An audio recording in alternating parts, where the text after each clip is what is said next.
Қаланың сәулеті мен құрылысының жүзеге асуын бақылайтын мамандар бар. Олар сәулетшілер деп аталады.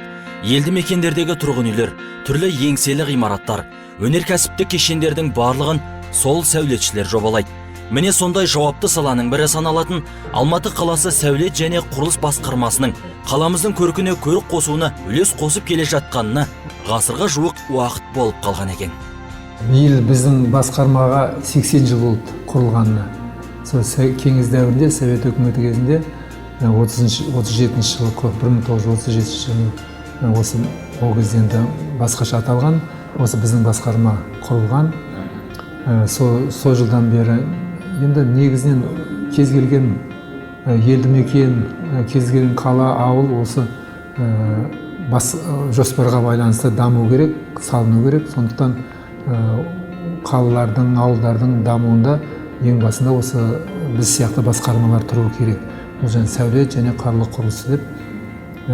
Сол бас жоспарлардың біздің негізгі жұмысымыз сол бас жоспардың іске асырылуына қадағалау жүргізу. Сол бас жоспарға біз тапсырыс беруіміз керек. Қалалық әкімдіктің атынан Қазақстанның астанасы көшірілгеннен бері жүйелі түрде Алматы қаласын дамуы жүргізіп келеді.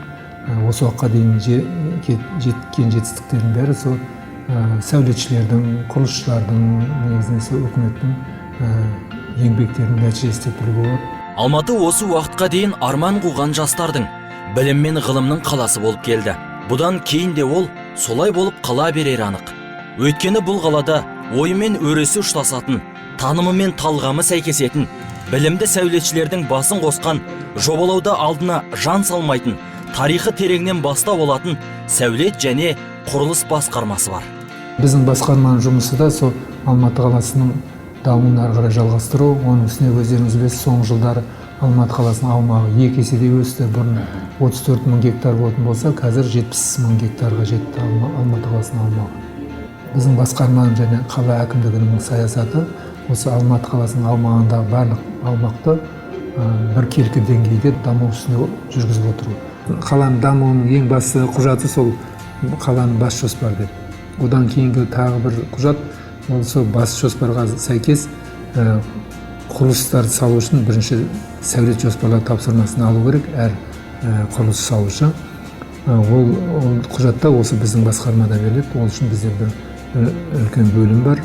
Ғимараттың қандай болу жөнінде, оның қабаты қанша болу керегі, қандай жерлерге қосылу керектігі, жер сілкінісіне төзімді болу жағынан, сол Алматы қаласының бас жоспарының өзінің регламенттері бар, соларға сәйкес болу жөнінде біз сол сәулет жоспарлау тапсырмасын береміз. Алматы қаласы еліміздегі ең үлкен мегаполиске жатады. Халқының саны да 2 миллионға жетіп жығылады. Міне, осындай шаһардағы кейбір түйткілді мәселелер уақыт ағымымен, қабылданған жобалар мен архитектуралық жұмыстардың нәтижесінде оң шешімін тауып жатыр. Келтіретін болсақ, мысал көп. Солардың бірі барахолка деп аталып кеткен алып базардағы сұрықсыз көрініс пен кептелістің жолға қойылуы. Жетісу ауданының мына Рызыбакиева көшесі кезінде өте көп кептеліс болатын. Бірақ та көп базар болғанда да нағыз өткен заманның базары сияқты болды. Онда кезінде бір киоскі менен павильоннан құрылған ғимараттар болатын ол жерде. Халықтың барып келуі де қиын болатын.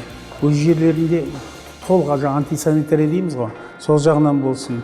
Өзіміз пожар болатын себепті ол жерде де содан, ол жерде сондай көп нәрселерге құрылыс талаптарына сәйкес келмейтін еді. Соның бәрін осы 2 жыл болды, уже үлкен жұмыстар жасалып, соның бәрі қазір күнде мақтанып айтпай қойын, 70-80%, 90-ға бармай қойын, соның бәрі сондай шешілді, күрделі үлкен жұмыстар жасалынды. Әр сауда орны, базарлардың өздеріне жаңадан ғимараттар жасаттық өз жерлерінде, өздеріне келетін көліктердің өздерінің автотұрақтары болатын болды қазір. Сондықтан көшенің бәрі тазарылынды, үлкен. Қоғамдық көліктерге де өз алдына қазір өз алдына айрықша жол берілді, ешқандай сосын аспалы көпірлер дейді, халықтарға да безопасность дейміз, өзіміздің сондай қауіпсіздік үшін онда комплекс үлкен бір кешенді үлкен жұмыс жасалды деп ойлаймын. Сол Жетісу ауданның жеткен жетістіктерінің бірі деп үлкен жетістік сол деп ойлаймын. Барахолка базарының мәселесі шешілді. Құрылыс басталғанда жұрт шыдамсыздық танытқан еді. Уақыт емші, қазір бәріден риза. Ендігі көзделген нысан тағы да базар маңы. Ол кептелісі көптің көңілін күптеткен Алтын Орда базары жанындағы жолдың жағдайы. Енді ол да шешілмек. Райымбек даңғылының жалғасы ғой, жаңа Алтын Орда базары бар, оның бер жағында апорт сауда орталығы бар. Сол жоба бойынша ол көлемі 10 жолақ болатын болды. Бір 5 жолақ қаладан сыртқа шығатын 5 жолақ қалаға ішке кіретін 5. Сол оның 4-еуі транзиттік болады. Олар қалаға емін-еркін өзі ешқайда тоқтамай қалаға кіріп, 2-еуі қалаға кіреді, 2-еуімен қаладан шығатын көліктер ешқандай кептеліс болмай, ешқандай тығырық болмай, өздері тура кіріп шығып жүре береді. 3 жолақ қалаға кіретін автобустар, көліктер, қоғамдық көліктер жүретін жол болады. Сол жол 6 жолақпен сол төңіректің жолдың айналасындағы аумақтағы қызмет көрсетуге арналған жолдар болады. Егер ол сол жоба бойынша кеңейтілетін болса, ол қалаға өте пайдалы болады, онысы жаңа сауда орталықтарына да өте ыңғайлы болады. Бұл сәулетші Кәдірберген Алдабергенұлының жеткен көп жетістігінің бірі ғана. Алматы қаласындағы көптеген аудандарда сәулетші болған ол талай тірліктің тігісін жатқызып, нешелеген түйіннің күрмеуін шешкен маман. Ал оның бұл салаға келуі тегінде сәулетшінің болғандығынан болса керек. Негізінде мен сәулетші деген мамандықты онша ауылдық жерде болғаннан кейін көп жақсы түсініп жетік білмедім. Маған сәулетші деген ауылда сәулетші жер бөлімінің басшысы болатын. Кейін сосын өсе келе әскерде жүргенде адамдармен араласа келе кейін уже түсіндім, сәулетші деген осындай үлкен ғимараттардың жобасын жасайтын, болашақ болатын қалалардың дамуын соны жоспарлайтын мамандық екенін біліп, суретші мен одан да артық мамандық екенін түсініп, соны қаладым өзім. Өмір бойым бәрі осы сәулет саласындамын. 15 жылдай жобалау институтында жұмыс істедім. Ол кәдімгі нағыз шеберханаларда жоба жасау, әр осы болашақ ғимараттардың. Кейін қаланың осы даму бас жоспарына сәйкес соны түсініктеме беру, соған керекті құжаттарды рәсімдеу жолында жүреміз негізінде қазір. Ал Алматы қаласының сәулеті мен құрылысының даму жолында бар қажыр қайратын сарқа жұмсап келе жатқан Жанат Әбдіхалықұлы бұл саланы өзінің жүрек қалауымен таңдаған. Сондықтан да ұзақ жылдар бойы осы мекемеде табанды түрде жұмыс істеп келеді. Ол өз ісінің білгір маманы болуды абыройлы міндет деп санайды. Қолынан келетін сүйікті ісімді темір етігім теңгедей, темір таяғым тебендей болғанша шаршамай, талмай атқара беремін дейді. Ауылда болған екен өздеріңіз білесіз ғой, жаңа үйдегі бар шаруаны өздеріңіз істейміз, оның үстіне үй салдық, өзіміз мектепте оқып жүріп, өзіміздің тұратын үйді де өзіміз салдық. Содан бастап сондай құмарлық пайда болған болу керек. Мектепті бітіргеннен кейін осы Алматы қаласындағы политехникалық институт болатын, соның осы сәулет факультетін таңдап, соған оқуға түстік. Соны мен 1971 жылы түсіп, 1976 жылы сол институт бітіріп, содан бері осы Алматы қаласында басында жобалау институтында жұмыс істедік. Одан кейін егемендік алғаннан бері кейіннен жобалау институттары жабыла бастады. Оның үстіне жобалау жұмыстары азайын қарағаннан кейін осы басқармаға жұмысқа ауысқан болады 99 жыл. Содан бері осында жұмыс істеп келемін. Егер маман өз ісін жанымен қалайтын болса, онда одан ешқашан жаман маман шықпайды.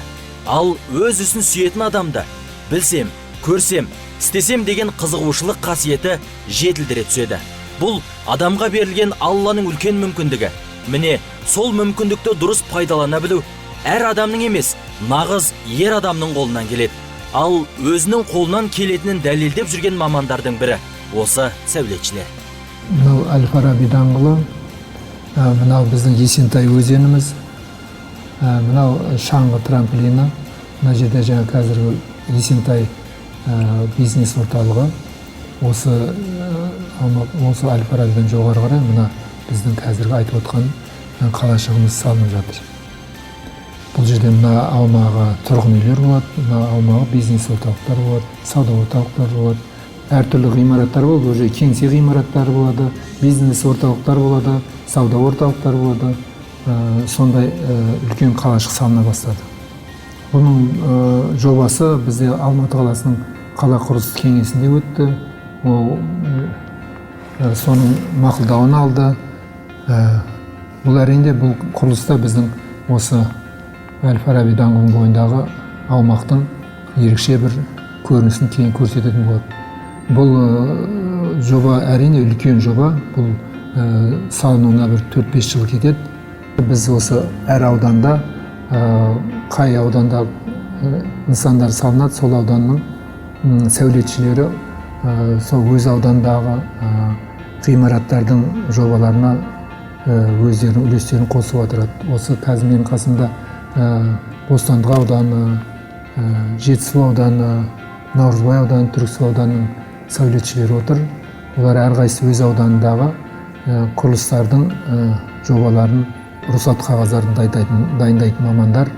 Алматы қаласы сәулет және қала құрылысы басқармасында тек қана қаланың сәулеті ғана емес, инженерлік инфрақұрылымның дамуы бойынша да жұмыстар жасалады. Мәселен, оларға жаңа құрылыс аймақтарына тартылатын су құбырлары, кәріз жүйесі, газбен қамту, жылумен қамтамасыз ету, байланыс желілері, электр тогын тарту сияқты жұмыстар жатады. Қала бойынша инженерлік желілерді жобасын келісуге алып келеді, соларды келісеміз. Және одан бұрын әрбір инженерлік желілерді жобалау үшін алдын ала техникалық шарттар алынады. Сол техникалық шарттар біздің бөлім дайындайды. Инженерлік желілер, мысалы айтайық, тіркелмеді дейік, оның жобасы жасалған жоқ, заңсыз салынды дейік. Келесі мысалға басқа инженерлік желілер оның үстіне түсіп кететін болса, авариялық жағдайлар болады. Әрқайсының трассасы жасалып, тіркеліп отыратын болса, мысалға келесі инженерлік желі ол жолмен өтпейді. Қандай да бір нормативке байланысты осы құрылыс саласындағы арақашықтығы сақталып жасалу керек. Алматы қаласында 8 аудан бар. Әр ауданның өз сәулетшісі тағайындалған. Бекітілген бас жоспар бойынша сол 8 ауданның нақты жобалау жоспары жасалады.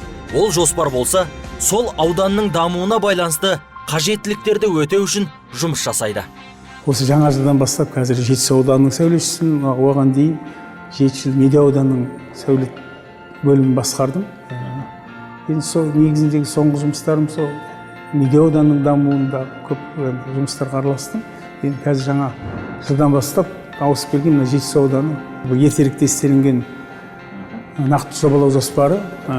Одан бері, мынадан бері 4 жыл өтті. Қазір жаңасын жасап, өзгерістер енгізіп, өмірдің ағысына байланысты, қаланың дамуына байланысты қайтадан басқа да өзгерістер енгізіп, жақында осы бекітуге дайындап жатырмыз. Нақты жобалау жұмыстары бекітілгенде, дәл осындай көрнекі макеттер арқылы қаланың болашақтағы өзгерген келбетін көруге болады.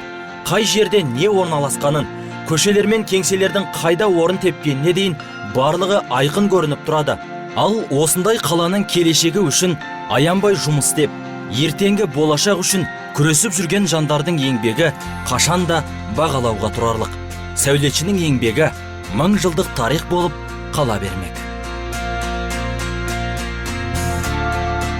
Жаңадан новостройка дейміз ғой, жаңадан салынған аудандарға сондай инженерлік коммуникациялар жүргізіп жатқан кезде, мысалға ауызсумен қамтамасыз етіп жатсақ, халықта өмір сүруге сондай керекті нәрселермен қамтамасыз етіп жатқанда, адам, конечно, сондай біз өзіміздің үлесімізді қосып жатсақ, кішкентай да болса, ол үлкен мақтаныш. Жеке өзімнің жобамен істелінген мешіттерім бар деп мен де қуанамын. Талдықорғанның орталық мешіті менің жобаммен істелінген, сол Совет үкіметі құлап 90-шы жылдар бірден бір осы келіп жатқан кезде мен өзімнің жобаммен жеке жасалған бірден бір мақтаныш сол мешіттің деп ойлаймын. Тағы да басқа да көптеген жұмыстарым бар. Енді 15 жыл айтып отырмын ғой, тек қана жобалау жұмысымен айналысқан шығармашылық.